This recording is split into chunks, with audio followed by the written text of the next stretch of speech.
ತುಲಾ ಲಗ್ನ ಅಥವಾ ರಾಶಿಯ ಭವಿಷ್ಯವನ್ನ ತಿಳಿದುಕೊಳ್ಳೋಣ. ಈ ಮಾಸದಲ್ಲಿ ಕುಜ, ಶನಿ ಮತ್ತು ಕೇತು ಗ್ರಹಗಳು ತಮಗೆ ಶುಭ ಫಲವನ್ನು, ರವಿ, ಬುಧ, ಗುರು, ಶುಕ್ರ ಹಾಗೂ ರಾಹು ಗ್ರಹಗಳು ಮಿಶ್ರ ಫಲ ಅಥವಾ ಅಶುಭ ಫಲವನ್ನು ನೀಡುತ್ತವೆ.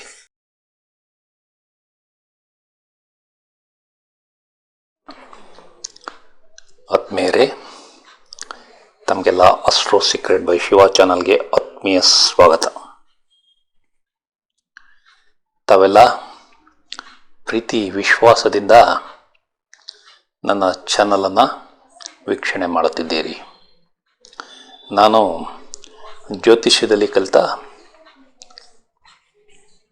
ವಿಷಯಗಳನ್ನು ತಮ್ಮ ಮುಂದೆ ಈ ಚಾನಲ್ ಮುಖಾಂತರ ತರುತ್ತಿದ್ದೇನೆ. ಈ ಜ್ಯೋತಿಷ್ಯದ ವಿಷಯಗಳನ್ನು ತಾವೆಲ್ಲ ಉಪಯೋಗಿಸಿ ಯಶಸ್ವಿಯಾಗಲಿ ಎಂಬುದು ನನ್ನ ಹಾರೈಕೆ. ಈ ಚಾನಲನ್ನು ವೀಕ್ಷಣೆ ಮಾಡಿ ತಮಗೆ ಇಷ್ಟವಾದರೆ ತಮ್ಮೆಲ್ಲ ಸ್ನೇಹಿತರಿಗೆ ಮತ್ತು ಬಂಧುಗಳಿಗೆ ಕಳುಹಿಸಿ ಅವರು ಸಹ ಈ ಚಾನಲ್ಗೆ ಚಂದಾದಾರರಾಗಲು ಪ್ರೋತ್ಸಾಹ ನೀಡಿ. ಇದರಿಂದ ಇನ್ನೂ ಉತ್ತಮವಾಗಿ ವಿಡಿಯೋಗಳನ್ನು ಮಾಡಲು ನನಗೆ ಸಹಾಯವಾಗುತ್ತದೆ. ಈಗ ಜೂನ್ 2025 ಭವಿಷ್ಯವನ್ನು ತಿಳಿದುಕೊಳ್ಳೋಣ. ಈ ಮಾಸದಲ್ಲಿ ಬದಲಾವಣೆ ತರುವ ದಿನಾಂಕಗಳು 4, 7, 8, 10, 15, 17, 22, 23, 25 ಮತ್ತು 27 ಈ ದಿನಾಂಕಗಳನ್ನು ಒಂದೆಡೆ ಬರೆದಿಟ್ಟುಕೊಂಡು ತಮ್ಮ ಜೀವನದಲ್ಲಿ ಯಾವ ರೀತಿ ಬದಲಾವಣೆ ಆಗುತ್ತದೆ ಆ ದಿನಾಂಕಗಳಲ್ಲಿ ಎಂಬುದನ್ನು ತಾವು ಅರ್ಥ ಮಾಡಿಕೊಳ್ಳಿ. ಮೊದಲು ಕಳೆದ ಮಾಸದಲ್ಲಿ ನಡೆದ ಕೆಲವು ಘಟನಾವಣೆಗಳನ್ನು ಈಗ ಪರಿಶೀಲನೆ ಮಾಡೋಣ. ಏಪ್ರಿಲ್ 22, 2025 ಕಾಶ್ಮೀರದ ಪಹಲ್ಗಾಮ್ನಲ್ಲಿ ಘೋರ ದುರಂತ ನಡೆಯಿತು. ಪಾಕಿಸ್ತಾನದ ಉಗ್ರಗಾಮಿಗಳು ಪ್ರವಾಸಿಗರ ಮೇಲೆ ಇಷ್ಟ ಬಂದಂತೆ ಗುಂಡು ಹಾರಿಸಿ ಹಲವಾರು ಜನರ ಪ್ರಾಣವನ್ನು ತೆಗೆದಿದ್ದಾರೆ. ಇದು ಬಹಳ ಭಯಾನಕವಾದ ವಿಷಯ. ಅದಾದ ಮೇಲೆ ಭಾರತ ಸರ್ಕಾರ ಏನು ಮಾಡುತ್ತದೆ, ಇದಕ್ಕೆ ಪ್ರತ್ಯುತ್ತರ ಯಾವ ರೀತಿ ನೀಡುತ್ತದೆ ಎಂಬುದು ಎಲ್ಲರ ಪ್ರಶ್ನೆಯಾಗಿತ್ತು. ಕಳೆದ ಮಾಸದಲ್ಲಿ ನಾನು ಕೊಟ್ಟ ದಿನಾಂಕ 7 ಆಪರೇಷನ್ ಸಿಂಧೂರ್ ಎಂದು ಪಾಕಿಸ್ತಾನದ ಮೇಲೆ ಪ್ರತ್ಯುತ್ತರವಾಗಿ ಭಾರತ ಸೇನೆ ದಾಳಿ ಶುರು ಮಾಡಿತು. ಇನ್ನು IPL ಕ್ರಿಕೆಟ್ ಬಗ್ಗೆ ಬಂದರೆ 7 ಮೇ ದಿನಾಂಕದಿಂದ ಎಲ್ಲ ಮ್ಯಾಚ್ಗಳನ್ನು ನಿಲ್ಲಿಸಲಾಯಿತು. ಇದನ್ನು ಸಹ ತಾವು ಅರ್ಥ ಮಾಡಿಕೊಳ್ಳಿ. ಕಳೆದ ತಿಂಗಳು ನಾನು ಕೊಟ್ಟ ದಿನಾಂಕ 16 ನಂತರ ಮತ್ತೆ IPL ಶುರುವಾಗಿದೆ. ಈಗ ಸ್ಟಾಕ್ ಮಾರ್ಕೆಟ್ ವಿಷಯಕ್ಕೆ ಬಂದರೆ ಕಳೆದ ತಿಂಗಳು ನಾನು ತಿಳಿಸಿದ ದಿನಾಂಕ 7 ಸ್ಟಾಕ್ ಮಾರ್ಕೆಟ್ ಯಾವ ರೀತಿ ಈ ಪಹಲ್ಗಾಮ್ ದಾಳಿ ಅಥವಾ ಆಪರೇಷನ್ ಸಿಂಧೂರ್ ಎಂಬ ಕಾರ್ಯಕ್ರಮಕ್ಕೆ ಪ್ರತಿಕ್ರಿಯಿಸಿತು ಎಂಬುದರ ಬಗ್ಗೆ ತಿಳಿದುಕೊಳ್ಳೋಣ. 6 ಮೇ 2025 24,379ಕ್ಕೆ ನಿಫ್ಟಿ ಕ್ಲೋಸ್ ಆಗಿತ್ತು. ಅದೇ 9 ಮೇ 2025ರಂದು 24,008 ಅಂಕಗಳಿಗೆ ಕ್ಲೋಸ್ ಆಗಿದೆ.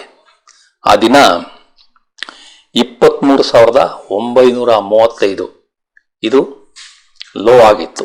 ಇದನ್ನು ಸಹ ತಾವು ಗಮನಿಸಿ.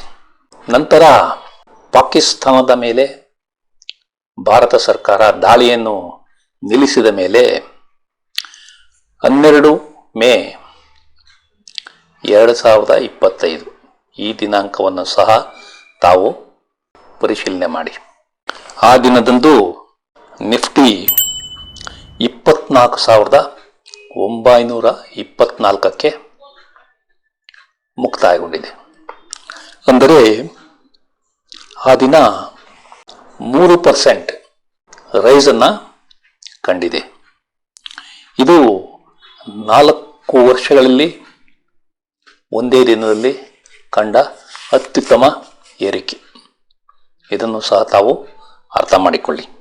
ಇದಾದ ಮೇಲೆ 15 ಮತ್ತು 16 ಮೇ 2025ರಂದು 25,000 ಅಂಕಗಳ ಮೇಲೆ ಇದ್ದ ನಿಫ್ಟಿ ಈಗ ಮತ್ತೆ ಸ್ವಲ್ಪ ನಿಧಾನಗತಿಯಲ್ಲಿ ಕೆಳಗಡೆಯೇ ಮುಕ್ತಾಯಗೊಳ್ಳುತ್ತಿದೆ. ಇದನ್ನು ಸಹ ತಾವು ಅರ್ಥ ಮಾಡಿಕೊಳ್ಳಿ. ಈ ಮೇ ಮಾಸದಲ್ಲಿ ಶನಿಗ್ರಹವು ತನ್ನ ಸ್ವಂತ ನಕ್ಷತ್ರ ಉತ್ತರಾಭಾದ್ರದಲ್ಲಿ ಸಂಚರಿಸಲಿದೆ. ಅದೇ ರೀತಿ ದಿನಾಂಕ 14 ಜೂನ್ 2025ರಿಂದ ಗುರುಗ್ರಹವು ರಾಹುವಿನ ನಕ್ಷತ್ರ ಆರಿದ್ರ ನಕ್ಷತ್ರಕ್ಕೆ ಸಂಚಾರ ಮಾಡಲಿದೆ. ಇದು ಹಲವಾರು ವ್ಯಕ್ತಿಗಳ ಜೀವನದಲ್ಲಿ ಬದಲಾವಣೆ ತರುವುದಂತೂ ಗ್ಯಾರಂಟಿ. ಇನ್ನೊಂದು ವಿಶೇಷವೆಂದರೆ ಈ ಮಾಸದಲ್ಲಿ ಯಾವ ಗ್ರಹಗಳು ವಕ್ರಿ ಸಂಚಾರದಲ್ಲಿ ಇಲ್ಲ. ಇದು ಒಂದು ಒಳ್ಳೆಯ ಸಮಾಚಾರ.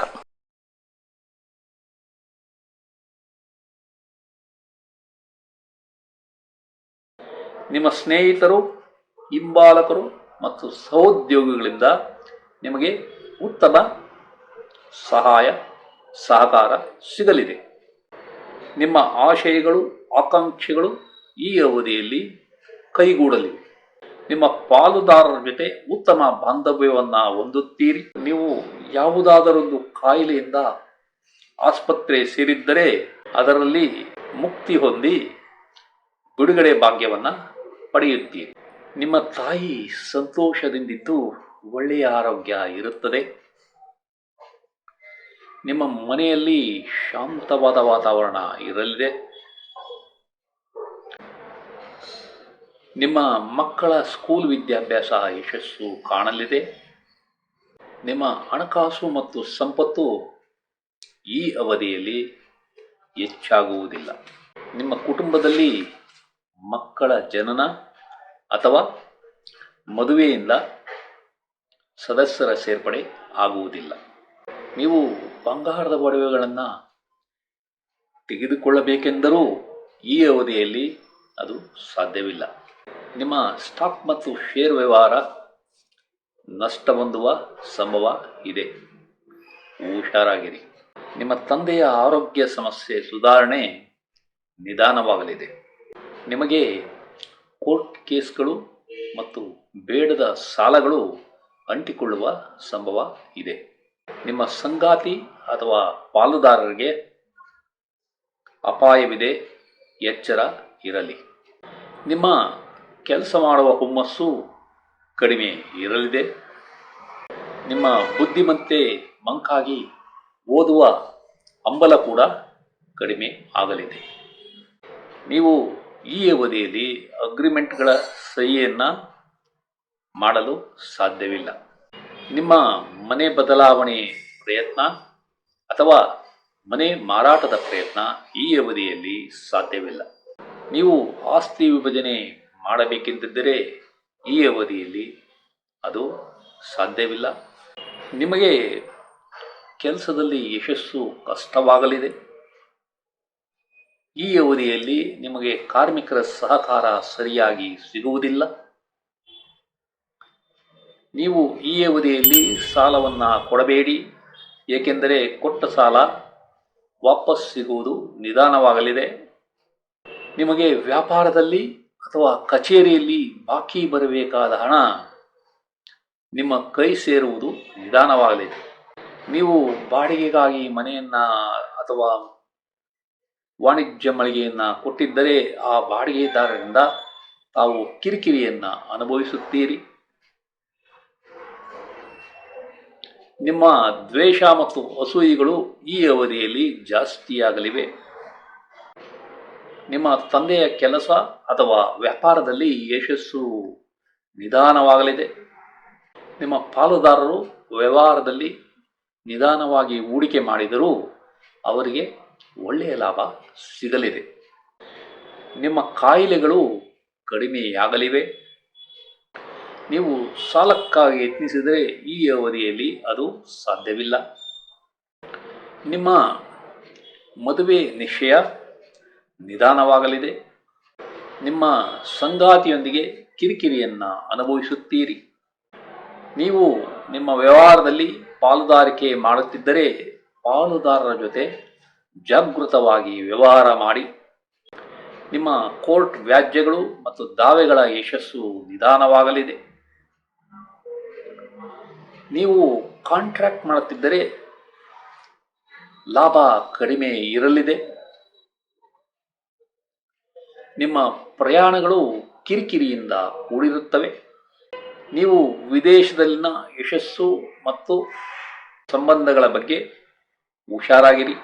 ನಿಮ್ಮ ತಂದೆಯ ಸ್ನೇಹಿತರೊಂದಿಗೆ ಪಾಲುದಾರಿಕೆ ಮಾಡಬೇಕೆಂದಿದ್ದರೆ ಅದು ನಿಧಾನವಾಗಲಿದೆ. ನೀವು ಈ ಅವಧಿಯಲ್ಲಿ ಸಮಾಜದಲ್ಲಿ ಮುಕ್ತವಾಗಿ ಬೆರೆಯುವುದಿಲ್ಲ. ಈ ವಿಡಿಯೋವನ್ನು ಕೊನೆಯವರೆಗೂ ನೋಡಿದ ತಮಗೆಲ್ಲ ವಂದನೆಗಳು. ಈ ವಿಡಿಯೋದಲ್ಲಿರುವ ವಿಷಯಗಳು ತಮಗೆ ಇಷ್ಟವಾದರೆ ಈ ವಿಡಿಯೋವನ್ನು ತಮ್ಮ ಬಂಧು ಮಿತ್ರರಿಗೆಲ್ಲ ಶೇರ್ ಮಾಡಿ, ಅವರೂ ಸಹ ಈ ಚಾನಲ್ಗೆ ಸಬ್ಸ್ಕ್ರೈಬ್ ಆಗುವಂತೆ ಮಾಡಿ ಎಂದು ಕೋರುತ್ತಿದ್ದೇನೆ. ವಂದನೆಗಳು.